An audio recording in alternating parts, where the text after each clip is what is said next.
तो मेरे साथ हैं अस्मिता दुर्जे मैडम, सी इज एवरेस्टर, और हम इनसे सुनेंगे इनकी कहानी, इनकी जुबानी। मैडम नमस्ते। हर माउंटेनर का एम रहता है एवरेस्ट क्लाइम करने का, है ना। हर कोई पूछता है आप लोगों ने एवरेस्ट क्लाइम किया, तो मैं तो यही कहना चाहूँगी कि मैं लकी हूँ कि हम लोग टाटा स्टील में हैं, मौका मिला हम लोगों को एवरेस्ट अपना जो गोल है उसको अचीव करने का। तो मेरे को मिला था 2021 में। 2020 में मैंने पूरा प्रिपरेशन किया। उस टाइम मैंने अपना गोल सोचा नहीं था कि मैं बिना ऑक्सीजन को जाऊँगी, बट 2021 में कोरोना आ गया। नेपाल गवर्नमेंट ने एवरेस्ट को बंद कर दिया, है ना, बैन कर दिया। तो बैन करने के बाद मुझे लगा 1 साल और है, तो मैं अपना एम को चेंज करूँ। मैंने 1 साल मेहनत किया, 1 साल और मेहनत करूँगी, विद ऑक्सीजन क्लाइम करूँगी, कि विद ऑक्सीजन तो सभी लोग कर रहे हैं। तो मुझे थोड़ा सा डिफरेंट करना था, अपना आपको पुश करना था, अपना आपको देखना था कि कितना आपके अंदर कैपेबल है कि आप कर सकते हो नहीं कर सकते हो। तो मैंने अपना 2022 में विदाउट ऑक्सीजन जाने का एम बनाया, बहुत प्रैक्टिस की, है ना। शादी भी हो रही थी नई नई, लेकिन हमने ध्यान नहीं दिया शादी की तरफ, क्योंकि मुझे विदाउट ऑक्सीजन जाना मीन्स आपको एक्सट्रीम फिटनेस चाहिए उसके लिए। हाँ, लंग्स का कैपेसिटी बहुत ज़्यादा चाहिए। तो मैं डेली यहाँ जो डोरीताल वाला हो गया, अपना उधर दरवा पास हो गया, इधर सियारी टॉप हो गया, एक ही दिन में अप एंड डाउन करती थी। और नीचे जमशेदपुर जाके साइकिलिंग, रनिंग, और डलमा ट्रैक है हम लोग, एक छोटा सा पहाड़, उसमें रनिंग करके जाते थे लोग। 2 घंटा लगता था, मेरा 40 मिनट में लोग पहुँच जाती थी। तो ऐसा करके अपना को बहुत स्ट्रेच करने के बाद मेरा एवरेज जाने का मौका मिला मुझे। तो एवरेज जाने के लिए एक्चुअली 45 डेज लगता है एक्सपीडिशन पूरा टोटल, और इसका फीस पड़ता है अराउंड 40 लाख। अराउंड 40 लाख में आपका क्या है, पर्सनल 1-2 लाख तो आपका इक्विपमेंट ही लगता है। इक्विपमेंट काफ़ी कॉस्टली है। एक जो शूज़ होती है 85,000 का शूज़ मिलता है, बाकी आपका स्लीपिंग बैग हो गया, मैट्रेस हो गया, अपना पर्सनल चीज़ें बहुत, अराउंड 2 लाख अलग से आपको खर्च करना पड़ता है इक्विपमेंट के लिए। तो एवरेज जाने के लिए सबसे पहले नेपाल जाओ, नेपाल के बाद आप लुखला जाते हो बाई फ्लाइट से, वहाँ से पैदल होता है काठमांडू से, लुखला से आप लोगों को बेस कैंप अराउंड 8 डेज में पहुँचता है। बेस कैंप पहुँचने के बाद आपको वहाँ पे एक्लेमेटाइजेशन बहुत जरूरी है। बेस कैंप का हाइट है 17,500 फीट। वहाँ पे आपको बॉडी को एक्लेमेटाइज करने के लिए वहाँ पे कुछ दिन वहाँ रखते हैं, ठीक है। तो वहाँ पे खुम्बू ग्लेशियर है, बहुत सारा ग्लेशियर है वहाँ पे, तो वहाँ पे ट्रेनिंग होती है। अब हम लोग तो माउंटेनियर, हमने तो पता है, लेकिन एवरेस्ट में जो जाता है कुछ लोग तो माउंटेनियर भी नहीं होते, लोग सिर्फ सुन के आ जाते हैं। तो उनके लिए वहाँ पे ट्रेनिंग करता है, कैसे क्लाइंबिंग करना है, जुमारिंग कैसे करना है, आपका शूज़ कैसे पहनना है, बर्फ़ में शू का आइस पैक्स कैसे उसको लगाना है ना। तो ये सारा चीज़ का ट्रेनिंग होता है। उसका पूजा होती है, क्योंकि पहाड़ भी तो एक पूजे भगवान ही है ना। हम जाने से पहले पूरा पूजा करते हैं कि सक्सेसफुली पूजा हो, तो लामा लोग पूजा करते हैं। पूजा करने के बाद एक पीक होती है लोबुचे, 20,000 फीट।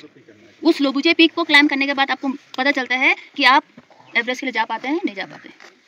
तो वो करने के बाद फिर हम लोग को रोटेशन होती है, बेस कैंप से कैंप 1 19,000 फीट, फिर रिटर्न वापस बेस कैंप, ठीक है। बेस कैंप से कैंप 1 के बीच में जो खुम्बू आइसफॉल है वही सबसे ज़्यादा रिस्की है। एक तो क्रेवासिस है ना, खुम्बू आइसफॉल है, मूविंग रिवर है, ग्लेशियर है जो, है ना। अब अगर आज मैं ये रूट से गया, कल वो रूट दिखेगा ही नहीं, क्यों? या तो 10 के नीचे गिर गया होगा, या तो क्रेवास और ज़्यादा ओपन हुआ होगा। तो उसी में सबसे ज़्यादा रिस्की होती है। 2022 में जैसे हम लोग वहाँ बेस कैंप पहुँचा, 4 के 5 शेरपा लोग, उसके अंदर 10 के मर गया पहला ही दिन। शेरपा वही है, तो जो शेरपा लोग सामान पहुँचाने के लिए ऊपर गया होगा, वो ग्लेशियर में बैठ के सिगरेट फूकते ग्लेशियर फंसा, नीचे घुस गया। और इतना ग्लेशियर में फंस गया कि उसका डेड बॉडी तक नहीं मिला। बहुत सर्च किया, नहीं मिला। उसके बाद फिर हम लोग तो अब उसका डर से अब तो कोई रुकेगा नहीं, है ना। फिर अगेन स्टार्ट किया, और मेरा विदाउट ऑक्सीजन था। कैंप 1 गया, कैंप वापस आया, कैंप 2 गया, वापस आया, कैंप 3 गया, देन अगेन वापस। जो लोग विद ऑक्सीजन से जाता है उसको 2 रोटेशन होती है, मेरा 3 रोटेशन हुआ, क्योंकि मुझे अपना बॉडी को उस हाइट तक, डेथ जोन तक बिना ऑक्सीजन का लेके जाना था। तो 3 रोटेशन हुआ। उसके बाद होता है विंडो ओपन होती है। विंडो ओपन का मीन्स पूरा बाहर देश से वेदर रिपोर्ट फोकस मांगता है, उसके लिए लाखों रुपये देना पड़ता है बाहर कोई कंट्री से, है ना। तो बाहर से लोग, जो एजेंसी है वो लोग पैसे दे के वेदर रिपोर्ट मंगाता है।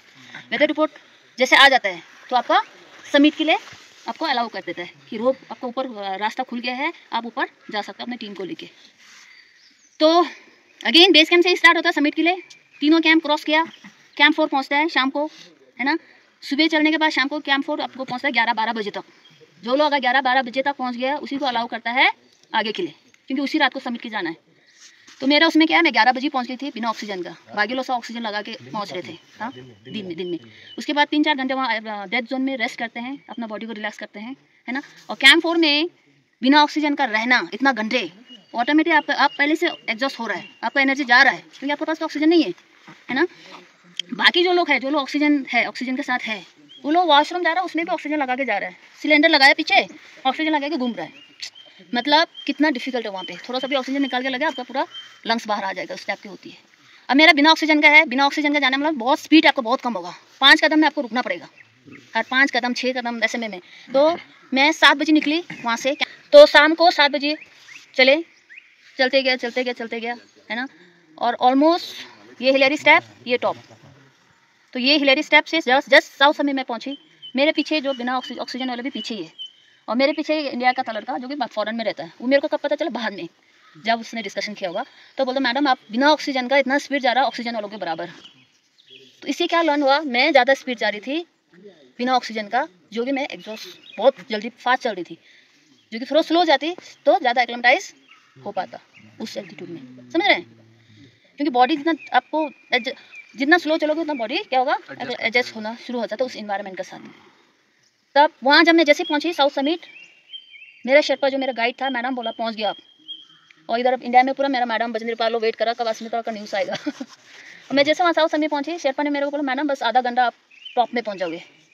और मैं जस्ट सडनली मैं ऐसे उठा के देखा तो मेरे को हिलेरी स्टेप पूरा दिख रहा, 10 कदम चली होगी, मेरा विजन चला गया, सडनली चला गया, और मेरे को सफोकेशन शुरू हुआ। मेरे को उस शेरपा मेरे से थोड़ा आगे था, बोला मैडम आ जाओ। मेरे को दिख ही नहीं, कहाँ से आएगा, क्यों, विजन चला गया, मेरे को सडनली दिखना बंद हो गया। और मेरे को पता है इस साइड खाई है, इस साइड खाई है, ये इस साइड अगर आप गलत स्टेप रखो सीधा नेपाल, इस साइड अगर स्टेप रखो तो सीधा चाइना।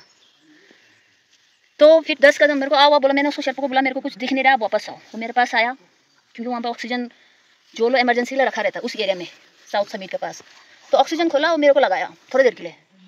और मेरे को उससे और ज़्यादा सफोकेशन हुआ, क्योंकि मैं यूज़ था बिना ऑक्सीजन का, उसको मैंने यूज़ किया ही नहीं था आर्टिफिशियल ऑक्सीजन, तो मेरे को और ज़्यादा सफोकेशन हुआ। मैंने उसको हटाने के बाद मैं नॉर्मली, अब मैंने कहा ऊपर तो जाना मुश्किल है, और रॉकी फेस है, स्लिपरी है, नीचे से कांटे लगा है। अब रॉक में आप सोचो कांटे वाले शूज से जाकर कितना डिसबैलेंस होती है ना, बहुत मुश्किल होता है। तो मेरे दिमाग में सारा चल रहा था, अगर मैं जाऊँगी जैसे तैसे तो पहुँच जाओगे खींच खा के अपना आपको, बढ़ रहो वापस रिटर्न, है ना। समिट हो गया, आपका नाम हो गया, लेकिन आप खुद ही जिंदा नहीं रहोगे तो क्या करना उस समिट का। देन मेरा ये सारा चीज़ आ रहा था माइंड में, चलो दोबारा करूँगी, अभी इस बार मैं नीचे जाऊँगी, देन अगेन आऊँगी करके। फिर मैंने उसको डिसाइड किया कि चलो नीचे, क्योंकि मेरा साथ मेरे शेरपा भी है, उसको भी तो जान जाएगा। जितना स्लो मैं चलूँगी उसका ऑक्सीजन खत्म, क्योंकि ऑक्सीजन लिमिटेड है वहाँ, जो आर्टिफिशियल ऑक्सीजन होती है 2 ही ऑक्सीजन मिलता है, 2 ऑक्सीजन बॉटल का खत्म तो भी मर सकता है। देन अगेन मैं वापस रिटर्न हुई।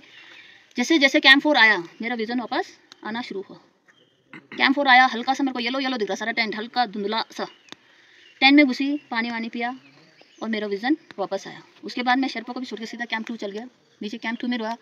और जो हम लोग के साथ मेंबर लोग थी, एक लड़की थी नेपाल की, उसको नेक्स्ट डे मैं उसे खींच के बेस कैंप ले गया। और मेरे दिमाग में ये चल रहा था कि मैं कुछ दिन बाद दोबारा वापस आऊँगी। बट वहाँ का जो एजेंसी है, जिसका एजेंसी का जो ऑनर है, उसने कहा कि मैडम आपको पहले ऑक्सीजन से आपका ऐसा हो गया है, दोबारा हम अलाउ नहीं करेंगे, अगर आपको जाना है आप अपना कंपनी से लिख के लाओ, आप खुद लिखो।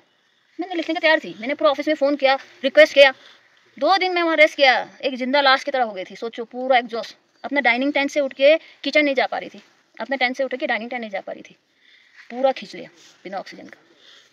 देन अगेन मैं वापस काठमांडू आई, फिर मैंने गिव अप नहीं किया, मुझे दोबारा करना है। फिर माउंट मानासलू अक्टूबर में गई, वर्ल्ड का 8th हाईएस्ट पीक है ना, वो क्लाइम किया बिना ऑक्सीजन का, जो कि मैंने सीधा कैंप 4 लगता है, कैंप 3 से सीधा समिट मारा। तो ये एक्सपीरियंस रहा मेरा। और उस 2022 में फिर मनासलू के बाद अगेन 2023 में सेम रोटेशन गया, आया वापस आया, कैंप 4 गया, वेट कर रहे हैं वेदर कब खुलेगा। स्नोफॉल और रात का 10:30 बजे तक, अगर बिना ऑक्सीजन का आप 10:30 बजे स्नोफॉल हो रहा है ऑलरेडी, और -40 डिग्री विंड चलेगा, -70-80 तक जाता है ना। उसके बाद मेरे दिमाग में ये चल रहा था, अगर मैं बिना ऑक्सीजन का फिर से अगेन जाऊँगी, समिट होगा नहीं, फ्रॉस्ट बाइट होगा, हाइपोथर्मिया हो सकता है।